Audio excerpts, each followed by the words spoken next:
Hello everyone, Shirley here.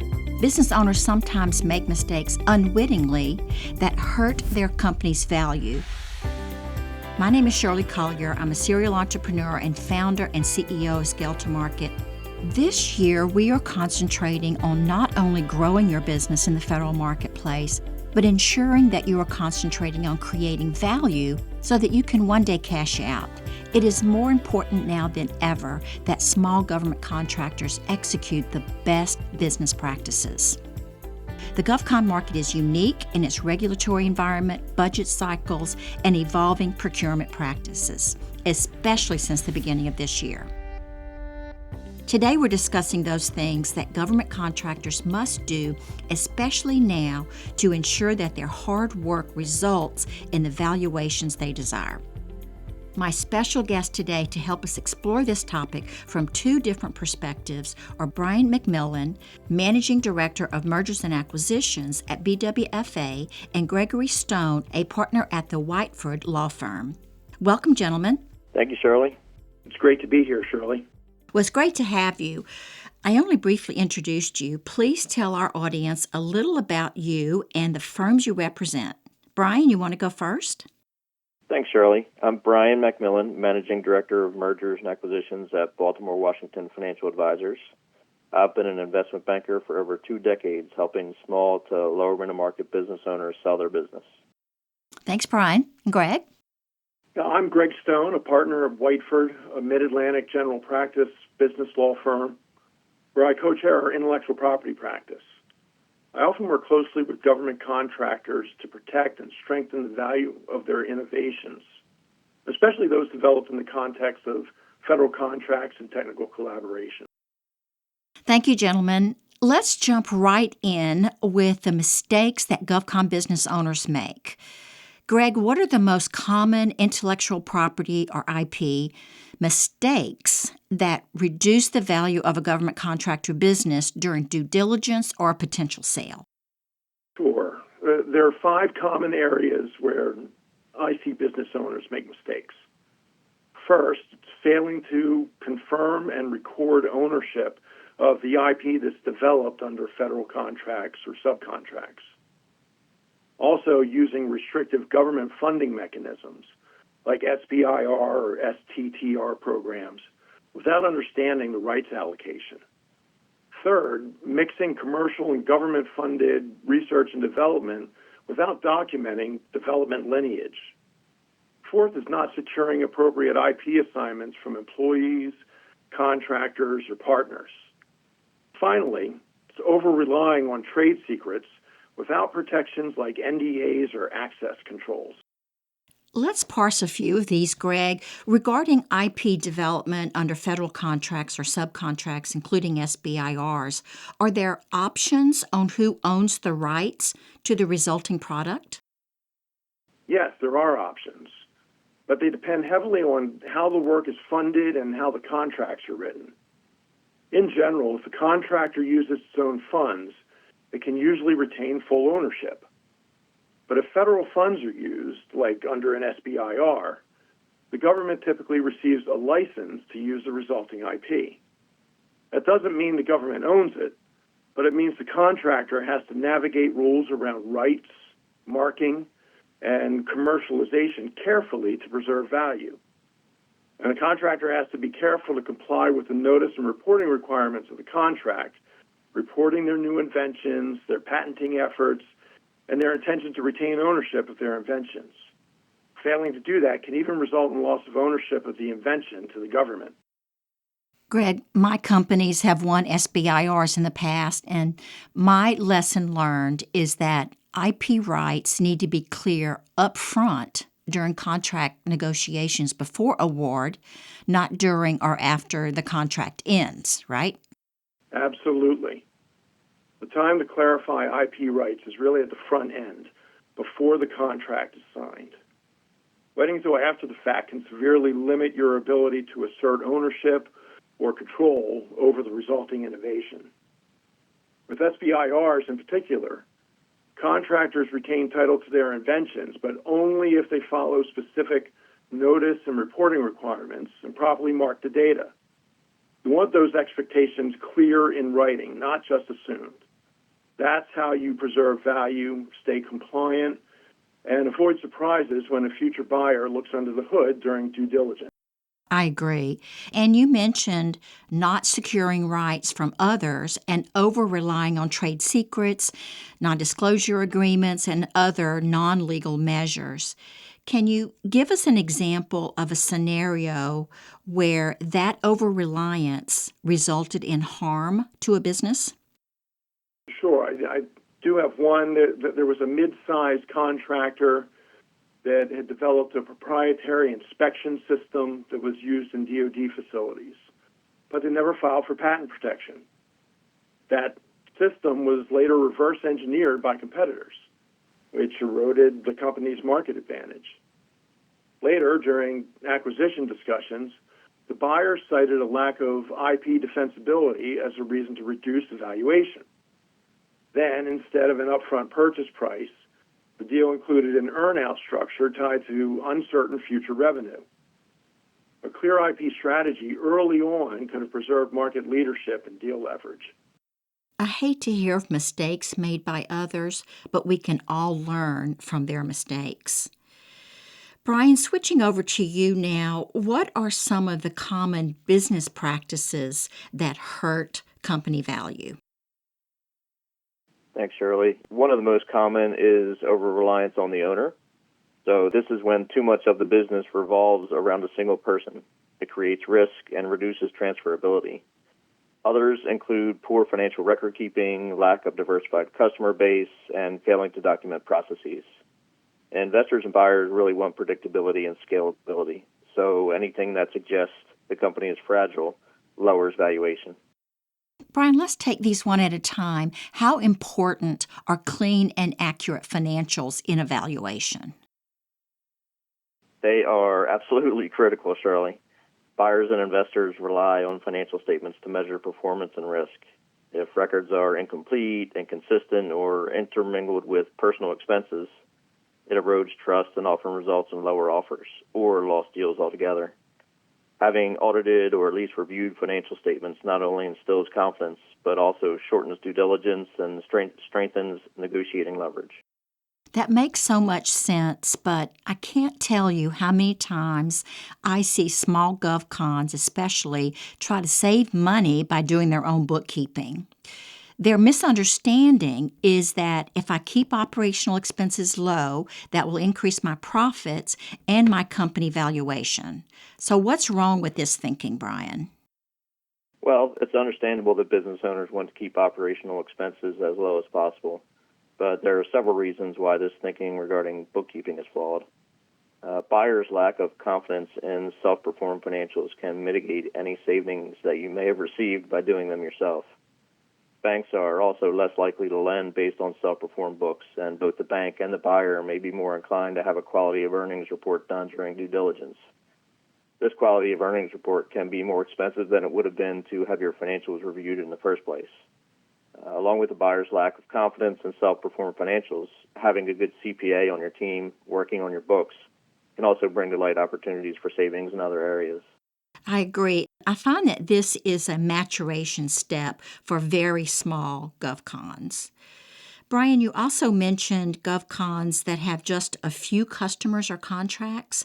How can that negatively impact valuation? Yeah, customer concentration is certainly a major red flag for buyers. If one or two clients represent more than 20 or 30% of revenue, buyers worry that losing them would collapse earnings. Even if the company is profitable, the lack of diversification creates risk that reduces valuation multiples. A healthier approach is cultivating a broad customer base across industries or geographies, showing resilience and stability. Along with reducing value, customer concentration also increases the likelihood of a buyer wanting to include a significant earnout into the structure of the transaction. This makes the deal much riskier for the seller. I want to reinforce your point, Brian. I work on the business development side of the equation, and that's one of the first things I look at. While on one hand, we want to further penetrate the agencies where we already have contacts, knowledge, relationships, to prepare the company for sale in, say, 3 to 5 years down the road. But we also want to leverage those strengths to open up doors at adjacent agencies. If you're already doing business within the Department of Defense, you don't necessarily want to jump over to Health and Human Services, but there are other military services, departments, and offices within the DoD where your expertise can be very useful. The key, of course, is to follow the money. Greg, let's come back to IP and talk strategy. How can a GovCon firm proactively structure its IP strategy to preserve or even enhance company value in the eyes of investors or buyers? First, we want to clearly document and segregate IP that's developed with private funds from that that's developed with government funds. This reinforces what Brian said earlier about the need for accurate accounting, right? Absolutely. Second, they want to establish robust IP policies, things like including regular use of invention disclosures, employee agreements, and IP tracking. Greg, can you elaborate on that? How can small, innovation-driven government contractors wrap their heads around these policies? I mean, who in the organization typically would be responsible for setting up and enforcing these policies? That's a really great question, Shirley. It starts with awareness, knowing that these rules exist and that they affect the value of what you're building. For many small contractors, it's the founder or the CTO who first flags the need for IP protection. But then as the company grows, it's helpful to designate someone, often who works with contracts or in legal or in operations, who's then tasked with tracking inventions, marking deliverables, and coordinating with outside counsel. The key is really to treat IP management as a routine business function, not just something you worry about when there's a problem or a deal on the table. It's part of the infrastructure that supports long-term value. Greg, I've heard you speak of patenting strategically. Can you explain what that is and why it is important? Sure. Strategic patenting means focusing your IP efforts on the innovations that actually drive business value, like your most differentiated technology or a capability that gives you a clear edge in the federal space. It's also about filing early, protecting what matters, and avoiding the cost of patenting things that aren't commercially or competitively important. The goal is a lean, high-impact portfolio that supports growth and increases your value to buyers or teaming partners. Another proactive practice I recommend is to ensure compliance with data marking and contract clauses when those are applicable. And last, build a clean and reviewable IP portfolio that really supports competitive differentiation. Greg, this is such an important point. When I work with my clients, especially those who are in IT, many are unaware of the need to protect their intellectual property, mainly because they don't even realize that they have intellectual property. So what IP-related steps can leadership take to identify their IP and make their company more attractive to both strategic partners and to potential acquirers? Well, first, it helps to know what kinds of innovations are even patentable in the GovCon space. Think of new manufacturing processes, inspection systems, sensing technologies, data processing methods, or even improvements to physical devices or equipment. These are often overlooked as patent opportunities. Any clearly defined new product, process, machine, or composition may be patentable and should be evaluated for protection for the contractor to ensure that they're maximizing the value of their innovations. From there, leadership can take a few steps. First, develop a clear IP narrative that articulates how these innovations differentiate the company. Then align the patent or trademark protection with your strategic growth areas. Register and protect brand assets, things like logos, product names, and your corporate identity. Also want to bundle protected IP with your core capabilities when presenting to partners or investors. And finally, keep well-organized, clean documentation of your IP rights and ownership. Very good advice, Greg.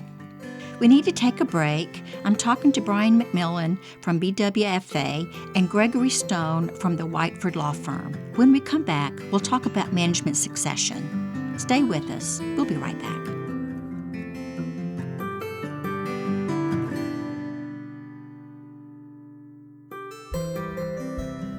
Shirley Collier, President and founder of Scale to Market, is your host for this Growthmasters Federal presentation. Scale to Market helps businesses think, plan, collaborate, and build market value by developing and executing customized, data-driven business development playbooks, building efficient information systems, and creating high-performing BD teams. Utilizing the proprietary Davy Business Development Growth Framework, Scale to Market partners with business owners and executives to increase their company's value by achieving profitable and sustainable growth in the federal marketplace. Email Shirley at scollier@scaletomarket.com to learn more about the Davy Growth Framework and how it can be instrumental in helping grow your federal contracting business. Back now to our discussion about mistakes that can lower a GovCon's market value. Shirley's guests today are Brian McMillan, Managing Director of the M&A Practice for BWFA, and Greg Stone, IP and Technology Group Co-Chair with the Whiteford Law Firm. Welcome back. Before the break, we were discussing patenting strategically. Brian, I now want to address the issue of management succession. What role does that play in protecting company value? Shirley, a strong management team signals that the business can run without the founder. Buyers are much more willing to pay a premium when they see a capable second layer of leadership ready to continue operations. Without succession planning, a buyer may discount the value significantly or demand a long-term earn-out period to ensure continuity. Having been through the process a few times myself, what I can share is that as founder and CEO, you want to lessen the company's dependence on you. Otherwise, you are the company, and the buyer may insist that you go with the sale of the company and work for the acquiring company for a longer period of time. Have you seen that, Brian? Absolutely, Shirley. Removing themselves from the day-to-day operations of a business is one of the most difficult things a business owner can do, but it does increase the value of the business. It can also cut down on the amount of time an owner has to stay on after a sale and reduce the need for an earn-out that may be put in place to ensure that customer relationships transition to the new owner. So, Brian, can you give us an example of a company that did this properly and what the end result was? Yes, sure. Actually, just recently sold a government contractor in the healthcare services space. The company was able to grow significantly over the past few years because the owner brought in competent managers who could take care of the day-to-day operations. This allowed her to focus on the overall growth strategy and culture of the business. Not only did that move allow the company to quickly grow in size, but it was also proof to a buyer that the business was more sustainable than it would have been had the business owner been involved in everything.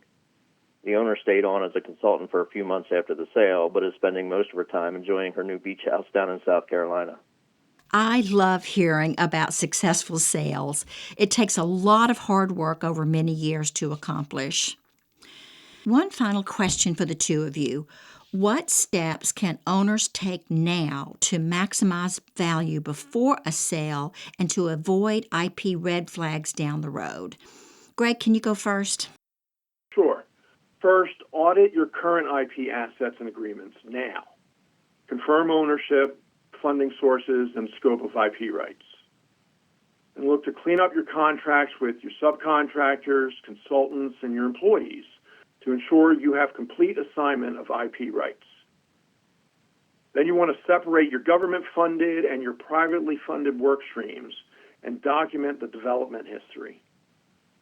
You also want to develop internal procedures for IP disclosure, review, and protection. And finally, avoid what I call IP atrophy by making IP part of the broader business strategy, not just an afterthought. Good advice. Brian? Thanks, Shirley. First, tighten up financial reporting and remove discretionary expenses from the books. Second, diversify both customers and suppliers to reduce dependency risk. Third, put clear contracts, intellectual property protections, and documented processes in place. And finally, focus on building a strong culture and management team. If you can accomplish all these, they will not only improve valuation, but also give the owner more strategic options, whether it's selling, raising capital, or continuing to grow independently. Smart government contractors begin thinking about creating market value when the company is formed. It informs their business strategy, including which products and services to offer to the market, the types of contracts and which agencies to pursue, and smart operational practices that not only ensure compliance, but that protect intellectual property and ensure that one day the company will be able to fetch top dollars. This takes proactive thinking and actions, including surrounding yourself with a competent management team and a team of knowledgeable, caring outside advisors who have your best interest in mind. Doing business in the federal marketplace is complex and risky, especially now with so many rapid policy and regulatory changes. But you don't need to navigate these challenges alone. Gentlemen, it's been a pleasure collaborating with you today. Thank you so much, Shirley. I always enjoy talking about how owners can improve their business. Thank you so much for having me. It's been my pleasure. Folks, if you would like to get in touch with Greg Stone, he can be reached at gstone@wtplaw.com. Brian McMillan can be reached at bmacmillan, and that's MACMILLAN, at bwfa.com. Or you can reach out to us here at Scale to Market, and we'll make sure you're connected. This is Shirley Collier, President of Scale to Market and host of the Growth Masters Federal Podcast, signing off for now.